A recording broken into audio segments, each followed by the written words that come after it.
माँ जगदम्बे, जगत्तारिणी और सप्तशती का पाठ करने से पूर्व और माता रानी का व्रत अनुष्ठान यानी कलश स्थापना करने से पूर्व ये सब जान लेना भी बहुत ज़रूरी है।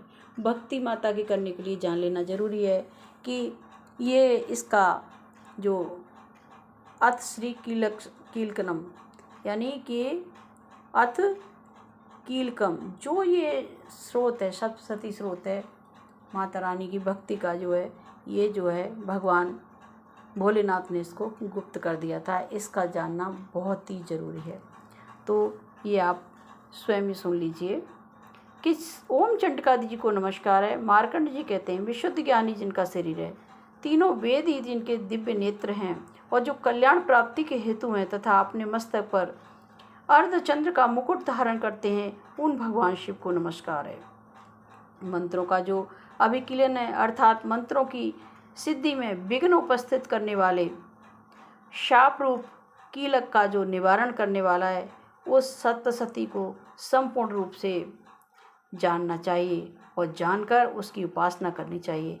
यद्यपि सप्तशती के अतिरिक्त अन्य मंत्रों के जप में भी जो मनुष्य निरंतर लगा रहता है वह कल्याण का भागी होता है और उसके उच्चाटन से यानी उसके बोलने मात्र से सभी कर्म सिद्ध हो जाते हैं तथा उसे भी समस्त दुर्लभ वस्तुओं की प्राप्ति हो जाती है। तथापि जो अन्य मंत्रों का जप न करके केवल सप्तशती नामक स्रोत से ही देवी की स्तुति करते हैं, उन्हें स्तुति मात्र से ही देवी सच्चिदानंद स्वरूपिणी देवी सिद्ध हो जाती हैं और उन्हें अपने कार्य की सिद्धि के लिए मंत्र, औषधि एवं अन्य किसी भी साधन के उपयोग की आवश्यकता नहीं रहती है। बिना जप के ही उनके उच्चाटन आदि से कर्म सिद्ध हो जाते हैं, समस्त अविचारिक कर्म सिद्ध हो जाते हैं। इतना ही नहीं, उनकी संपूर्ण अभिष्ट वस्तुएं भी सिद्ध हो जाती हैं। लोगों के मन में यह शंका थी कि जब केवल सप्तशती की उपासना से अथवा सप्तशती को छोड़कर अन्य मंत्रों की उपासना से समान रूप से सब कार्य सिद्ध हो जाते हैं, तब इसमें श्रेष्ठ कौन सा साधन है।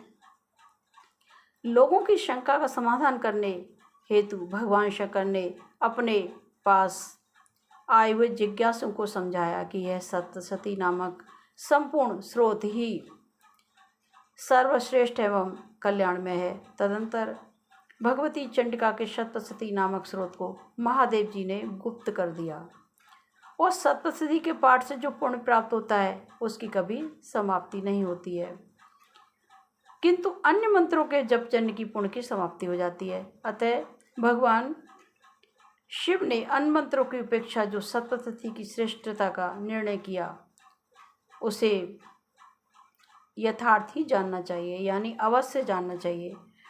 अन्य मंत्रों का जप करने वाला पुरुष भी यदि सप्तशती के स्रोत एवं जप का अनुष्ठान कर ले तो वह संपूर्ण रूप से कल्याण का भागी होता है। तथापि इसमें कोई संदेह नहीं है।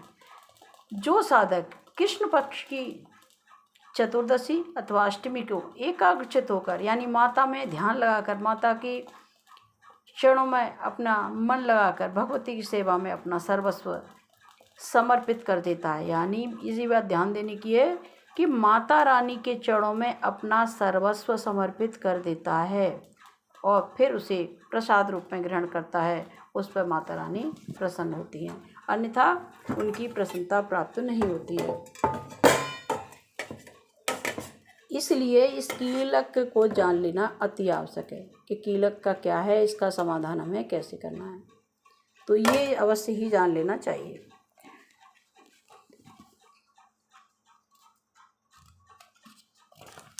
अब देखिए, जब जो है माता रानी के चरणों में सब कुछ समर्पित कर देते हैं, उसे फिर प्रसाद रूप में ग्रहण करते हैं, तभी माता रानी पर प्रसन्न होती हैं, अन्यथा उनकी प्रसन्नता प्राप्त नहीं होती है।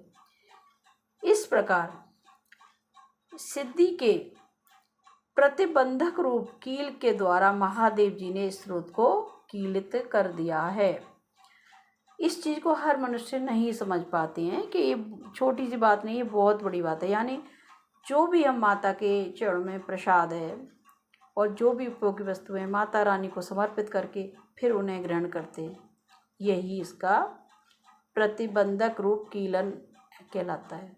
यानी हर चीज़ माता रानी के चरणों में समर्पित हो और फिर हम उसे ग्रहण करें। संपूर्ण जो कीलक स्रोत है यही है कि हर चीज़, प्रसाद भी माता रानी के चरणों में चढ़ाते हैं तो उसे हमें स्वयं ग्रहण करना चाहिए। जो पूर्वोक्त रीति से निष्कीलन करके इस सप्तशती स्रोत का प्रतिदिन स्पष्ट उच्चारण पूर्वक पाठ करता है वह मनुष्य सिद्ध हो जाता है। वह देवी का पार्षद भी कहलाता है होता है और वही गंधर्व भी होता है। सर्वत्र विचरते रहने पर भी उसे संसार में कहीं भी भय की प्राप्ति नहीं होती है। वह अपमृत्यु के वश में नहीं पड़ता है और देह त्यागने पर भी अनंतर मोक्ष को प्राप्त होता है, यानी जन्म मरण के बंधन से मुक्त हो जाता है। अतः कीलक को जानकर उसका परिहार करके ही सप्तशती का पाठ प्रारंभ करें। जो ऐसा नहीं करते हैं उनका, इसमें मैं आपको क्या बताऊं, खुद पढ़ लीजिए, ठीक है।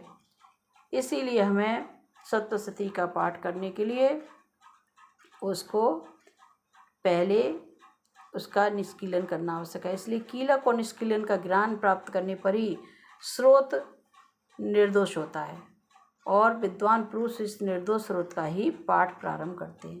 ये मात्र पढ़ लेना नहीं, अपनाना है।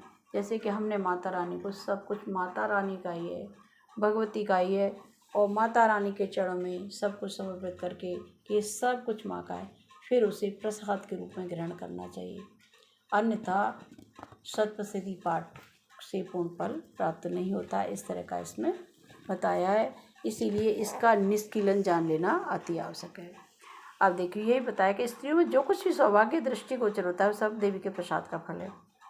अतः कल्याण में स्रोत का सदैव जाप करना चाहिए और स्रोत का मंद स्वर से पाठ करने पर स्वल्प यानी कम फल की प्राप्ति होती है और उच्च स्वर से पाठ करने पर पूर्ण फल की प्राप्ति होती है, सिद्धि भी मिलती है। अतः उच्च स्वर से पाठ प्रारंभ करना चाहिए और इस प्रसाद के उच्च स्वर से पाठ करने से और इसको सुनने से ऐश्वर्य, सौभाग्य, आरोग्य यानी स्वस्थता, कोई बीमारी न हो, समस्त सुविधाएं, सुख सुविधाएं, संपत्ति और शत्रु भी इससे नष्ट हो जाते हैं, परम मोक्ष की प्राप्ति होती है।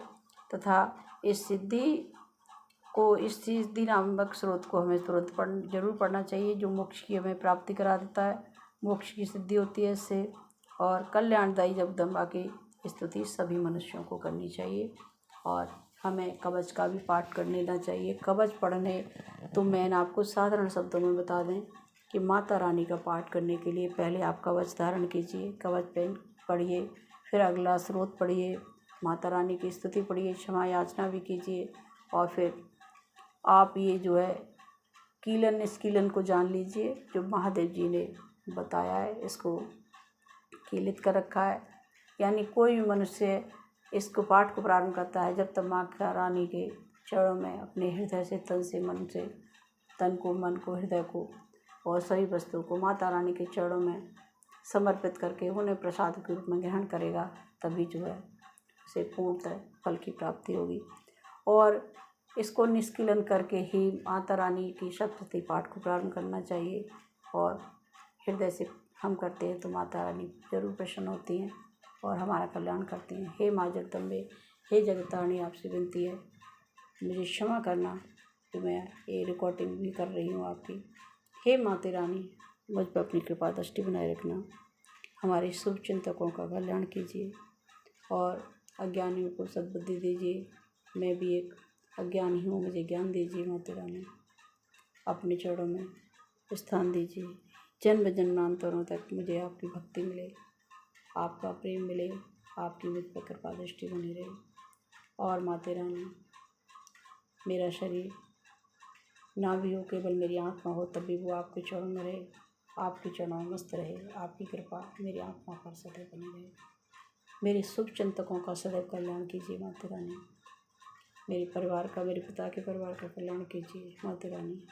मेरे पिता की सदैव रक्षा कीजिए, मेरे भाइयों की, भतीजों की सदैव रक्षा कीजिए, मेरे भतीजों की सदैव रक्षा कीजिए, मेरी रक्षा कीजिए, हमारे शुभ चिंतकों का कल्याण कीजिए।